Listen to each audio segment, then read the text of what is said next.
This is an easy to make dumpling recipe. Juicy filling, tender chewy skin, and crusty bottom. I remember when I was young, there was a tiny dumpling stall at a vegetable market. Every Saturday morning, I went there, waited in a long line to get this super satisfying bite.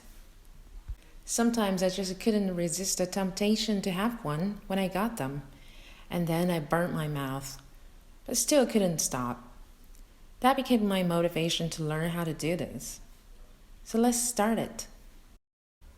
First, we make the dough. We put some salt into the flour, the egg white, and mix it. We add some water, stir it, repeat it until there's no dry flour left.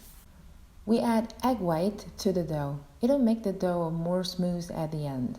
But if you don't like egg or you don't eat egg, feel free to skip it. Then you may need to adjust the water you use. The hydration of the dough should be around 67%.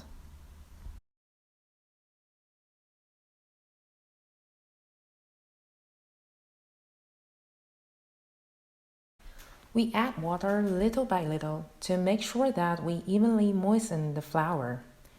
And by doing so, the flour will be less sticky when we plunge our hands into it later.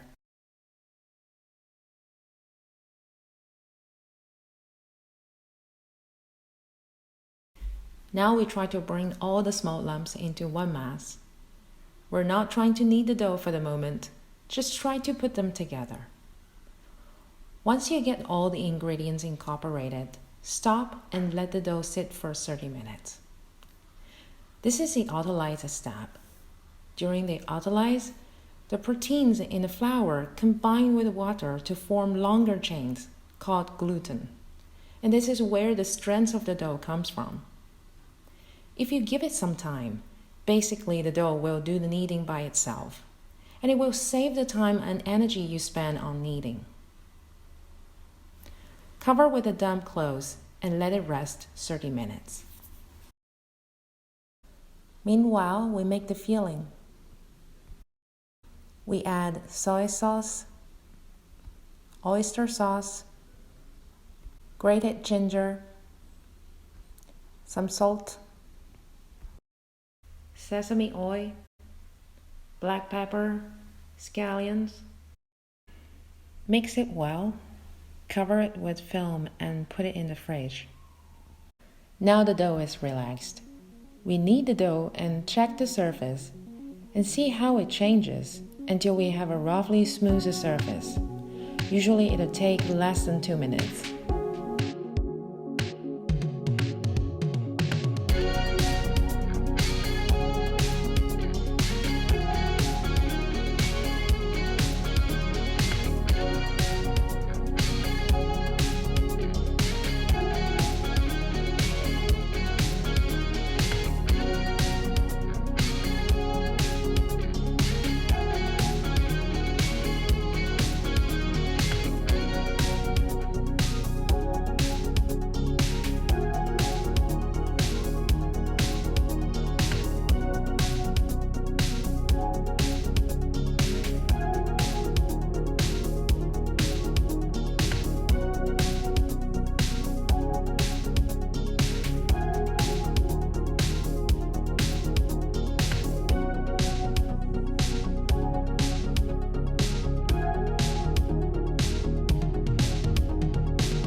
We cut it in half. The other half we cover it with film. We roll it into a log and cut it into 12 small pieces and dust it with some flour.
We take one piece, press it into a thin disc about 3 mm thick.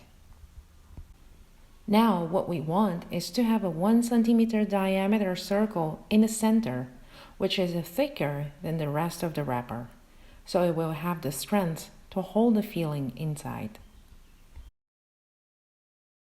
To keep it, we use the rolling pin to press on the outer 2 centimeter border of the wrapper.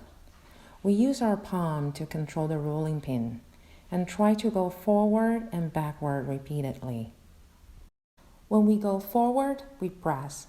When we try to go backward, which means the rolling pin is going to come close to our body, we release the pressure and go backward, so the left hand can easily turn the disc counterclockwise. Now we try to make a dumpling. Place a piece of a wrapper on your palm. Spoon the filling in the center, roughly 15 grams. Make sure you always have a 1 centimeter to the edge of the wrapper. Fold the wrapper over to have a half moon shape. Press and seal the middle part. Use your thumb and index finger to make a pleat. Repeat it 2 to 3 times.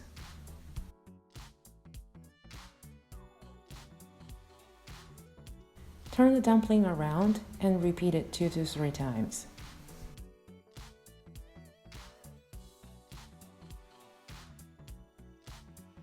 Press them to ensure that they are tight.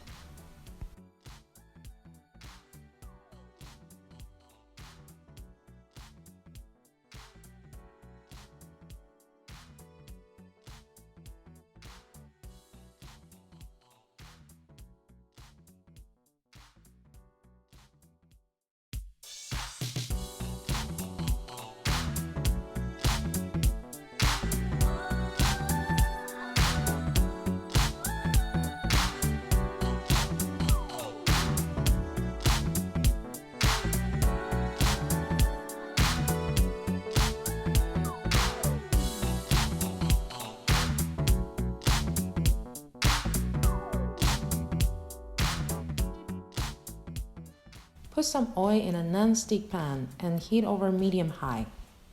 Add the dumplings with the sealed edges lying flat in the pan. Space them apart. Then slowly pour in some water, just enough to cover the bottom. Cover the pan but leave a small gap for steam to escape. Cook for 10 minutes or until you have a golden brown bottom. Now we make the sauce. Some garlic, some soy sauce, some vinegar, and some chili oil. The dumplings are cooked in the pan with the water and oil. It steams the dumplings and fries their bottoms at the same time. That's how we get this tender body and crusty bottom. It goes very well with some spicy sauce, plus some beer. That'll be a simple and delicious meal. Thank you for watching and see you next time.